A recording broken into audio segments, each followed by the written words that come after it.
पिछले वीडियो में हम लोग क्वेश्चन पेज नंबर 5 को क्लियर किए थे, ठीक है। उसके आगे अब हम लोग बढ़ेंगे तो उसमें हमारा पेज नंबर 6 शायद, हाँ पेज नंबर 6 क्लियर किए थे। पेज नंबर 6 के क्वेश्चंस को क्लियर किए थे।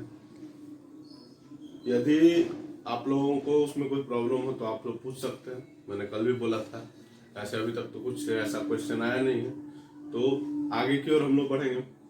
फिलहाल मैं हमेशा एक बार फिर से आपको बता दूं कि आपको फिर से दोबारा मेहनत ना करना पड़े। तो आप लोग जैसे 6 का नंबर पेज का question answer in text question मैंने करवा दिया है, तो आप 1, 2, 3, 4, 5 यानी उससे पहले के पेजेस जो भी एनसीईआरटी बुक के, उनके एक एक लाइन को आप पढ़िए और एक एक लाइन में कहीं भी प्रॉब्लम हो किसी भी जगह पर आप बेझिझक पूछिए उसको, लेकिन आपको पढ़ना है एक एक लाइन। क्योंकि हम लोग बाकी नोट्स आपको मिल गया होगा या आपको वीडियो से भी बहुत सारी बातें पता चली होंगी, लेकिन फिर भी आपको एनसीईआरटी एक बार थॉरो पढ़ना है।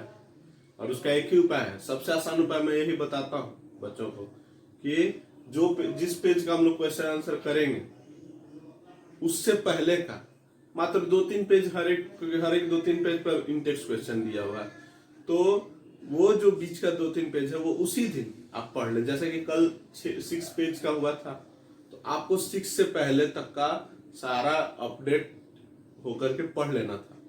अब आज जो है इन टेक्स्ट क्वेश्चन है हम लोग का पेज नंबर 10 में, पेज नंबर 10 में।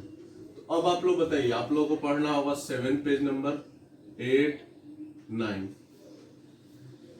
ये 3 पेज आपको पढ़ लेना है। आज के वीडियो के लिए आपको मैं क्वेश्चन आंसर तो बता ही रहा हूं, इसको आप लिखेंगे, मैं उसको बता दूंगा, आंसर तक बता दे रहा हूं। पिछले वीडियो में मैंने बताया था और आज मैं आंसर बता दूंगा, लेकिन आपको 7, 8, 9 पेज नंबर एनसीईआरटी बुक से, क्योंकि वो सबके पास होगा मेरे हिसाब से, तो उसके इन तीनों पेजेस को खूब बढ़िया से पढ़ के रखिए।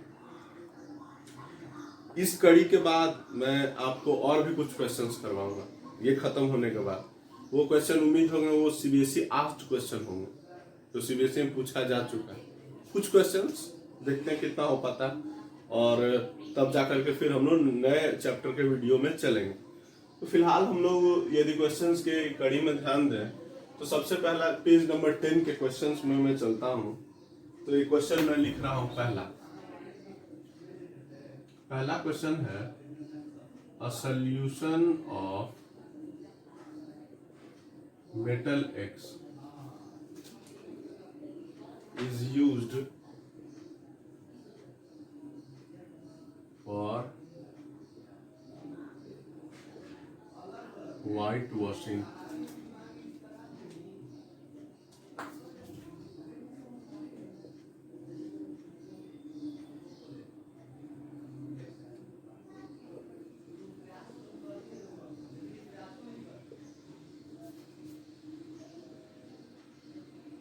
पहला क्वेश्चन है, name the substance X and it's formula. और इसी का नंबर 2 क्वेश्चन है, right reaction of X, right reaction of substance X in first with water. अब जरा एक बार इस क्वेश्चन को हम लोग समझें कि ये क्वेश्चन है क्या, कह क्या रहा है, और इसके बाद इसके जवाब की ओर हम लोग चलेंगे।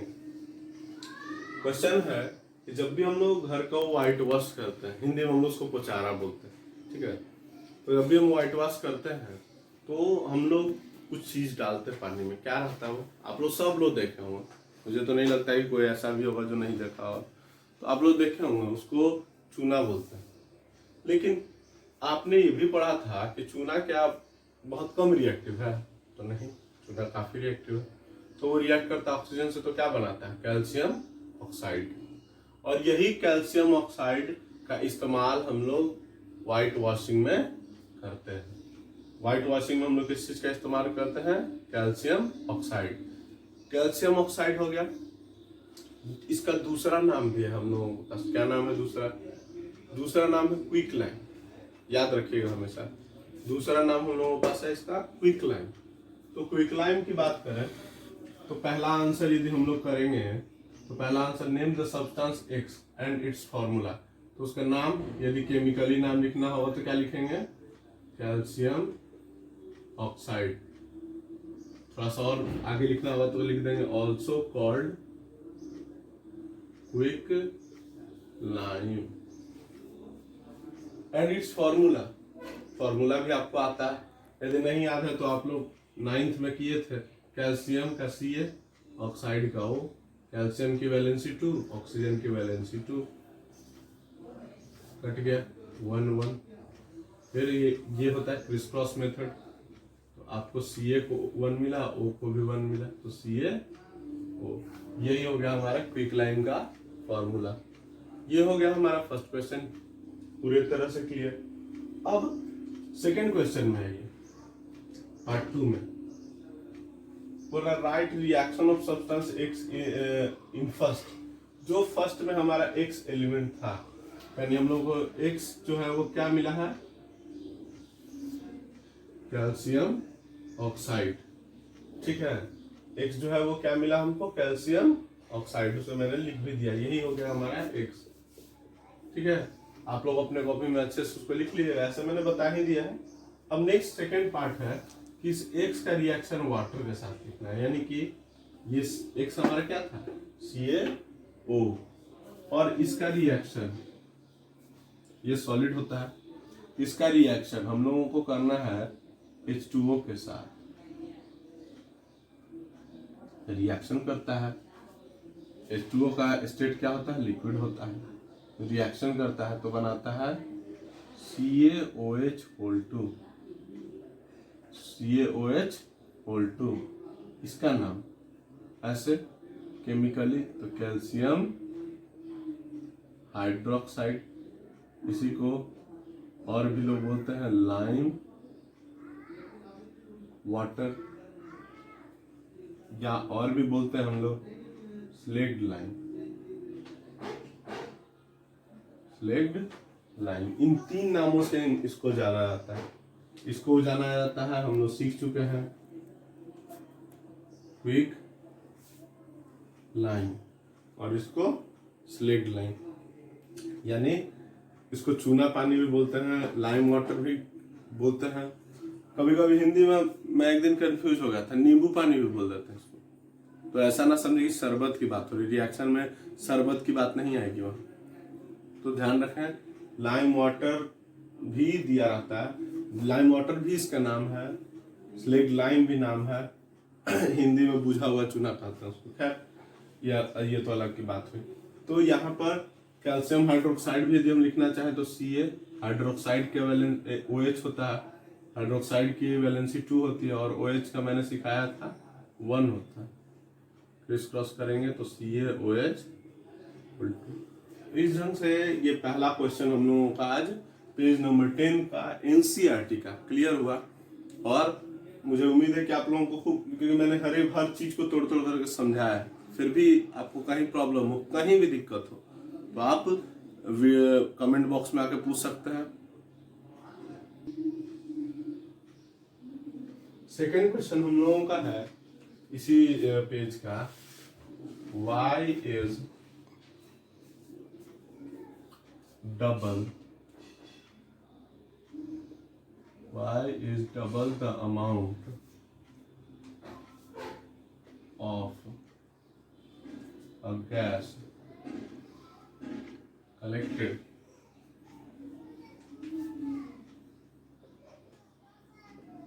in one of test tubes in electrolysis of water activity. Name the gas. ये क्वेश्चन हम लोगों का कनेक्शन है इस क्वेश्चन का इलेक्ट्रोलाइसिस ऑफ वाटर से। Electrolysis of water. NCERT book जब आप पढ़िएगा तो उसमें एक सेक्शन आएगा electrolysis of water. Electrolysis of water means water को ब्रेक करना। तो वाटर ब्रेक होगा तो क्या बनेगा, हाइड्रोजन और ऑक्सीजन, क्योंकि उसी से बना था, तो वो ब्रेक होकर के फिर उन्हीं चीजों में वापस आ जाएगा। तो हाइड्रोजन भी गैस है और ऑक्सीजन भी गैस है। तो हमारे पास इस रिएक्शन में, इलेक्ट्रोलाइसिस में हम लोग क्या करते हैं, we pass electricity through the solution, और वहां सोल्यूशन में 2 रॉड लगे होते हैं। आप लोग उसके बारे में भी जानते हैं, एक को एनोड बोलते हैं और दूसरे को कैथोड। एक ऐसे, दूसरा भी ऐसा रहता है, प्लस और माइनस, एनोड कैथोड। ये इस ढंग से 2 होते हैं। और यहाँ पर जो सब्सटेंस है वो अपने चार्ज के हिसाब से उस तरफ ट्रांसफर होता है। तो यदि आगे बात करें हम लोग, तो इसमें आपको वाटर में हाइड्रोजन और ऑक्सीजन है। यदि अब वाटर के हम संरचना की बात करें, कंपोजिशन की बात करते हैं, तो वाटर का क्या कंपोजिशन, H2O। अब मैं यदि लिखूं हाइड्रोजन और ऑक्सीजन का रेशियो क्या है, एटॉमिक रेशियो, तो क्या होगा बताइए आपको। हो जाएगा, इसका 1 है, 2:1।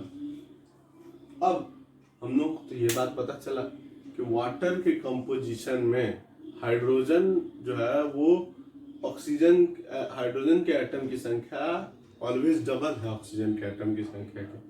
तो चूंकि ये कंपोजिशन ही उस ढंग का है, तो इसलिए जब ब्रेकडाउन होगा, जब भी ये इलेक्ट्रोलाइसिस होगा, तो एक गैस जो है वो दूसरे के डबल होगा, क्योंकि आप लोग देख रहे हैं कंपोजिशन में 2:1 का रेशियो है। यदि 2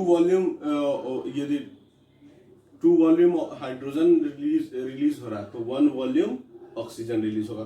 तो there is always a ratio of 2:1 in the resultant scenario. Resultant scenario में हमारा 2:1 का रेशियो होगा। अब 2:1 का रेशियो होगा, इसी वजह से हम लोग क्या बोलेंगे कि double the amount of a gas collected in one of the test tube in electrolysis of water in water activity is double, because the composition of water has hydrogen atoms in double amount as compared to oxygen atoms। दोनों में ये जो hydrogen atoms है ये double है oxygen के, इस वजह से हमारा H2O में ये कलेक्शन जो है वो एक गैस पे डबल, एक इलेक्ट्रोड पे डबल और एक पर सिंगल टाइप का होगा। और जो डबल होगा उसका नाम लिखना है आपको, तो आप जानते हैं वो गैस कौन सा होगा, H2, hydrogen gas. Hydrogen gas जो है वो क्या होगा, डबल अमाउंट में जाके कलेक्ट होगा वहां पर, और उसी से आपका ये जो इलेक्ट्रोलाइसिस है वो कंप्लीट होगा। अब आज के इस पेज नंबर 10 का 2 क्वेश्चन था जिसको मैंने आपको अच्छे से डिस्कस किया। जहाँ कहीं भी प्रॉब्लम, उम्मीद है आपको नहीं होगी, फिर भी यदि क्वेश्चन कहीं प्रॉब्लम है तो आप क्वेश्चन पूछिए। अब जो हमारा नेक्स्ट काम, जो आज का काम होगा, वो होगा इन दोनों क्वेश्चन का आंसर लिखना और पेज नंबर 7, 8 और 9 को पढ़ करके रखना।